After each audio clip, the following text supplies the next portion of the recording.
ஸ்ரீ குருபியோ நம. சந்தியாவந்தன முகாம்கள் நிறைய நடத்தின்னு வரோம் நாங்கள். அது எல்லாருக்கும் தெரிஞ்ச விஷயந்தான். கடந்த ஒரு 15 வருஷமாக தொடர்ந்து சென்னையில் மாத்திரம் இல்லை, பல வெளியூர்களிலும் வெளி மாநிலங்கள் கூட கேரளா, கர்நாடகா மாதிரி ஊர்களிலும் நிறைய நடந்திருக்குன்னு வச்சுக்கோங்களேன். அது எந்த ஊரில் நடந்தாலும் சரி, சில முகாம்கள் ஆன்லைனில் நடக்கிறது. அது எந்த முகாமாக இருந்தாலும் சரி, அந்த முகாமினோட இறுதி கட்டத்தில் சந்தேக நிவர்த்தி வரும். யாராவது சந்தேகம் இருந்தால் கேளுங்கன்னு சொல்லிட்டு, பொதுவாக எல்லா முகாம்களிலும் தவிர்க்க முடியாத ஒரு கேள்வி வரும். அது என்ன கேள்வி தெரியுமா? மாமா, நாங்கள் ஆஃபீஸ் போயின்ட்டுருக்கோம், மாத்தியானிக்கம் விட்டு போய்டுறது, என்ன செய்யறது? காத்தால் ஒரு 8-8:30 மணிக்கு ஆஃபீஸ் கிளம்ப வேண்டிய சூழ்நிலை இருக்கும் அப்படின்ட்டு. இது அதேவா எல்லா முகாம்களையும் கேட்கப்படக்கூடிய ஒரு கேள்வி தான். இப்பவும் நேற்று இரவு ஒரு அன்பர் ரொம்ப மனசு நொந்து ஒரு கேள்வி கேட்டிருக்கார். மாமா, உங்கள் சந்தியாவந்தன முகாமில் நாங்கள் 2 முகாம்லையும் பங்கெடுத்துட்டுருக்கேன். தொடர்ந்து சந்தியாவந்தனம் தொடர்ந்து பண்ணிட்டுருக்கேன் மாமா. சனி ஞாயிறு நாட்களில் திருக்கால சந்தியாவந்தனமும் காலத்தில் பண்ணுறேன். இந்த மாத்தியானிகம் விட்டு போய்டுறது மற்ற நாள்கள் என்ன செய்யுது, மனசு ரொம்ப தவிக்கிறதுங்கிறார்.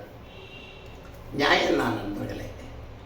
இப்போ இருக்கக்கூடிய காலகட்டத்தில் எல்லோரும் நம்ம ஆஃபீஸ் போயின்னு இருக்கோம் இல்லையா? குடும்ப க்ஷேமத்துக்காக ஆஃபீஸ் போய்த்தானே, தொழில் பழப்புக்கு போய்த்தானே ஆகணும்.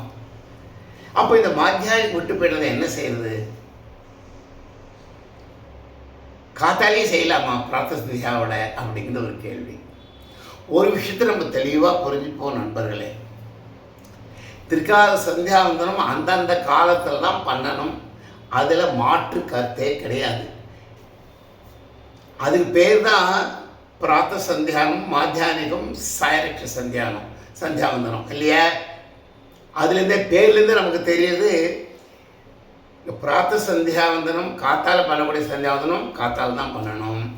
மாத்தியானிக்கம் மாத்தியானத்தில் மத்தியானம் தான் பண்ணணும். சாயம் சந்தியாவந்தனம் சாயந்தரம் தான் பண்ணணும். இதில் மாற்று கருத்தே கிடையாது. இதுதான் சாஸ்திரம் சொல்லி உள்ளது, நம்ம பெரியோர்கள் காட்டிய வழி. ஆனால் தற்காலத்தில் என்ன செய்யுது, இந்த பிரச்சனையோடு இருக்கேன்னா, ஒன்று செய்யலாம் தோன்றது நண்பர்களே. அது தப்பாக ரைட்டான்னு தெரியாது. நம்மளை விட்டு அனுஷ்டானம் போகாமல் இருப்பதற்காக பிரார்த்த சந்தியா பண்ணுறோம் இல்லையா?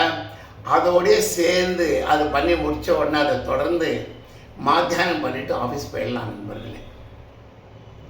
சாஸ்திர சம்மதம் இல்லை. ஆனால் இவர் இந்த மாதிரி முடிவு பண்ணிட்டாருன்னா மாத்தியானம் தான் பண்ணணும், மாத்தியானம் விட்டு போயிடுறது. அதனால் காத்தால் பண்ணிட்டு போயிடலாம். என்றைக்கெல்லாம் நேரம் இருக்கோ, என்றைக்கெல்லாம் ஆஃபீஸில் விடுமுறை இருக்கோ, அன்றைக்கி யதா காலத்தில் பண்ணலாமே. இது என்னோட தனிப்பட்ட அபிப்பிராயம். ஏனெனில் சந்தியாவந்தனம் தெளிவாக சொல்லப்பட்டுள்ளது, காலத்தில் தான் பண்ணணும். காலத்துக்கு தான் முக்கியம் சந்தியாவந்தனத்தில் இல்லையா? நான் ஒரு உதாரணத்தை உங்களோட நான் ஷேர் பண்ணிக்க விரும்புகிறேன். எனக்கு தெரிஞ்ச ஒருத்தர், இப்போ வயசு அவருக்கு 70 மேலே ஆகிடுது, 70+. அவர் வேலைக்கு போயிட்டு இருந்த காலத்தில் சென்னையில் அவர் இருந்தது வெஸ்ட் மாம்பலம். வேலைக்கு போகிறது எண்ணூர் பகுதி, கிட்டத்தட்ட 25 கிலோமீட்டர் மேலே. விடிகாத்தால ஒரு 6-6:15 பஸ்ஸு வந்துடும் அவர் இருக்கிற வெஸ்ட் மாம்பலத்தில் பிக்கப் பண்ணுறதுக்காக. அவரை சாயந்தரம் 5 மணிக்கு தான் ஆற்றுக்கு வருவார். அவர் 6 மணிக்கு முன்னாடியே அவர் பிரார்த்த சந்தியானம் பண்ணுவார், மாத்தியானம் பண்ணுவார், பஸ் ஏறிடுவார். பழப்புக்காக ஆஃபீஸ் பஸ் ஏறிடுவார். சாயந்தரம் சாயரட்ச கை காலால் எப்போ பண்ணணுமோ அப்போது சாயந்தரம் பண்ணக்கூடிய சந்தியாவந்தத்தை பண்ணிட்டு இருந்தார். இப்போ ரிட்டையர் ஆகிட்டார். அவர் தொடர்ந்து சர்வீஸில் இருக்கும்போதும் மாத்தியானம் பண்ணிட்டு வந்ததுனால சில நேரங்களில் வாரத்துக்கு 7 நாளும் ஆஃபீஸ் போவார். அந்த மாதிரி நிர்பந்தம்.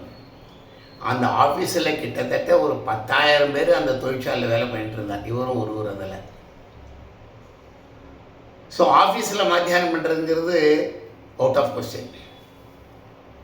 ஒருவேளை அவர் நினச்சிருந்தா வச்சுங்க, மத்தியானம் பண்ண நேரம் இல்லை, நான் ரிட்டையர் ஆனப்பறம் பார்த்துக்கலான்னு சொல்லிவிட்டு, யாரு கண்டா ரிட்டையர் ஆனப்பறம் எப்படி இருக்கும் யாருக்கும் தெரியாது இல்லையா?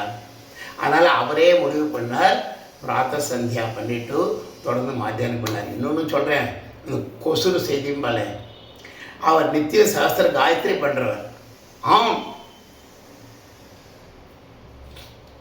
எல்லா காத்தாலையும் முடிச்சுடுவார் 6:15 மணிக்கு பஸ் ஏறதுக்கு முன்னாடி. இன்னைக்கு ரிட்டையர் ஆன பிறகு கூட அவரை விட்டு அனுஷ்டானம் போகாமல் இருக்கு, எதா காலத்தில் பண்ணிட்டு இருக்கார். ஸோ இதை ஒரு வழிகாட்டுதல் எடுத்துக்க வேண்டாம், இதை ஒரு குறிப்பாக ஒரு ஹிண்டாக எடுத்துப்போம். நம்ம எல்லாரும் பரமக்ஷேமமாக இருக்கணும்னு சொல்லிட்டு அதை வேதமாதாவை பிரார்த்தனை பண்ணிக்கிறேன். நாராயண